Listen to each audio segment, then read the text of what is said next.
Is Kithure Kindiki safer under Ruto's wings than Gachagua, or is he walking the same treacherous path? Let us be. Do whatever you want, but please, Mr. President, I beg you, don't kill us. Don't kill my children.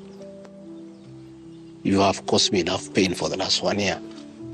Please, leave me alone. The political drama in Kenya has taken a sharp turn, with Rigathi Gachagua now leveling explosive accusations against President Ruto. Gachagua claims that Ruto is plotting his meeting with his maker without his consent, leaving many Kenyans wondering if Kithure Kindiki, Ruto's new favorite, is truly safe, or if he's simply the next sacrificial lamb in a dangerous political game. I didn't know President William Ruto can be that vicious. I'm shocked by how vicious a man I helped to be president, a man that I believed in, a man that I was persecuted when supporting him, could be so vicious against me. Now, Kenyans are questioning whether Kindiki will manage to keep Ruto satisfied, or if he'll meet the same grim fate as Gachagua, who now finds himself stripped of power, abandoned, and without the perks he once enjoyed as a deputy president. From facing alleged assassination plots to the looming threats of impeachment, Gachagua's political downfall has been swift and unforgiving. Now, he walks among ordinary citizens. No security detail, no special treatment, just another Kenyan out in the cold.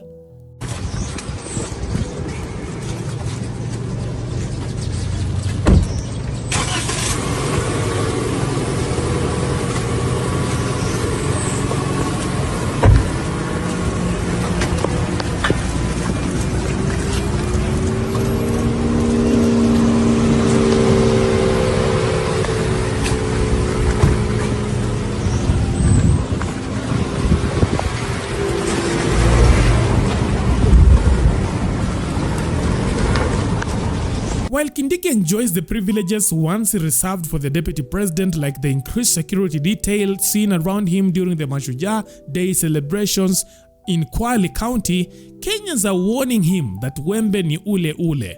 The same blade that cut Gachagua down could just as easily slice through Kindiki's political ambitions if he fails to dance to the president's tune. Now, if he refuses to play Ruto's game, his political future could be even grimmer than Gachagua's fall from grace. Kindiki Kithure, by the way, is one of us. Lakini Kindiki asikubali kutumwa vibaya. Yeye ni wakili, na angalie wakati kama huu anaweza kuharibiwa sifa. Now, Kalonzo Musyoka has also entered the fray, sending a blunt warning to Kindiki. Stay vigilant, my brother, or risk being used and discarded like Gachagua. Kalonzo claims that Ruto only keeps people close for personal gain, just as Gachagua now accuses him of doing, using Gachagua to secure votes only to cast him aside once the presidency was secured. It was a political game by the president to get rid of me. And looking at it, I don't think the president had any intention of working with me. I think he just needed me to help him win the election because of my mobilization capacity and the faith the Mount Kenya region has in me. Kindiki Kithure, by the way, is one of us. Lakini Kindiki asikubali kutumwa vibaya.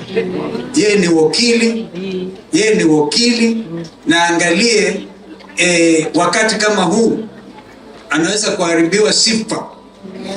Na mimi namuita nitakaya kwa because it's from Sekuru to Tharaka ni karibu sana. Except kwamba wakati wa maandamano ya 2024, when was a minister responsible for interior, even as we speak, he's still the minister for the interior. Jensi waliuawa wengi. Na bado wengi hawajulikani waliko. 2023 waliuawa watu wengi. Tukiwa na dada yangu mapacha, my twin sister. I don't know if she used to escape. Me, I was almost killed. Lakini waliangalia mother wakaona hii mwili ni kama ya Njiru. They spared her. But they nearly killed us. Lakini mauaji ya 2024 kuua watoto wengi namna hiyo, na wewe wenyewe umekubali abductions, wameshikwa kinyume na sheria, hawapeleki kwa mahakama, hawajulikani walipo, complete and total abuse of human rights of Kenyans. Yamekuwa ya ajabu. I want to propose wale watoto wa 2024 na 2023 ili kuwaenzi kama mashujaa wetu tomorrow. And my other mashujaa ni vijana wetu wa Gen Z Kenya hii. Tunawaenzi mashujaa wetu hapa, so that tomorrow we have reason at least to celebrate. Nikija hapa nimepitia Kamudhanga, mahali tulimsindikisha kijana Rex Masai. Up to today hakuna askari hata moja amekamatwa akapelekwa korokoroni, ndio tujue Ruto na serikali yake have any idea about human feelings. Hakuna askari hata moja. And I want to confirm even the international community wameelewa Ruto ni mtu aina gani. Sio vile walikuwa wakimwona. As we speak, things have changed. But why did Ruto choose Kindiki? According to Gachagua, the answer is simple. Kindiki is the perfect subordinate, someone who will unquestioningly follow Ruto's orders, whether good or bad, without a second thought. As long as Kindiki continues to please his master, Ruto will roll out the red carpet for him. Suspicion are very clear in their mind why they wanted a deputy president who is elected. I'm the only man in the cabinet and in the whole government who can stand up to President William Ruto and tell him, hey brother, this is not right. This Adani thing is not good for the country. There's too much corruption, Mr. President. This how thing is being forced down on the people of Kenya. And they don't like it. Please don't force it down on them. You know, situations where medical equipment that was being supplied by Kenyans to the Ministry of Health now has been given to one single Asian. I say, Mr. President, this is not right. We are killing our business people. In Gachagua's view, his downfall began the moment he resisted Ruto's control. His refusal to be a puppet is, he says, the reason behind Ruto's relentless efforts to finish him. Now the burning question remains, will Kindiki remain in favor by bending to Ruto's will, or will he too eventually discover the high price of defiance? No president wants a powerful deputy, and that cuts across the entire world. Obama did not want a powerful deputy. That is why he went for Biden. He had other options. He claims that Biden was more seasoned and experienced as a politician, but that is not the reason. Biden is a Bosco, umbo wa kubweka, lakini mambo ikichemuka anaingia kwa kitanda. Biden does not have a spine for politics. And that is what presidents want. They want deputies and vice presidents who they can control. Sorry to cut you short. Could that explain why during the Moi's tenure, kuna wakati George Saitoti was the vice president and he got kicked out? George Saitoti could not survive another year with Moi when he became too vocal, too powerful, and too smart. Moi only wanted vice presidents, and the same applies to Uhuru Kenyatta. Vice presidents he could control.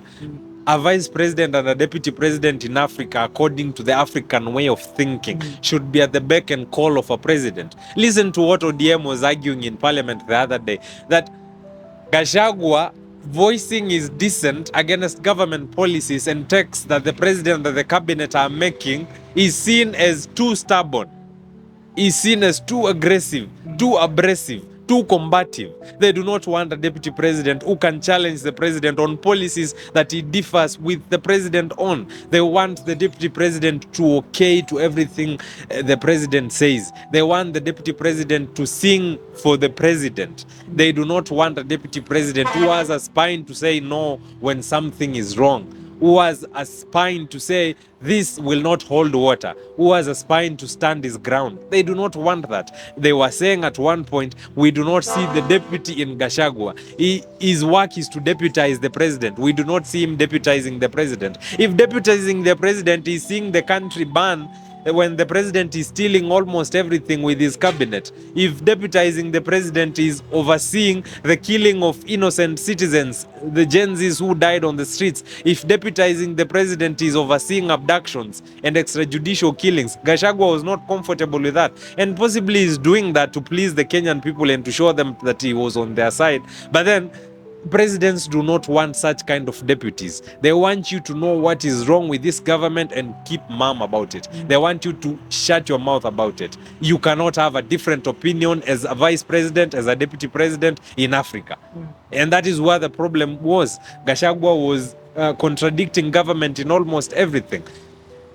Wachana hata na mambo ya shareholding, wachana hata na mambo ya tribal utterances, wachana hata na mambo ya corruption. That was not the issue. The issue was Gachagua was building himself for 2027. He was growing too popular. He was endearing himself with the masses, and he was gaining so much ground in Mount Kenya. That needed to be tamed, and they decided they wanted to tame him. They decided to tame him by impeaching him because they had tried all means and all means failed.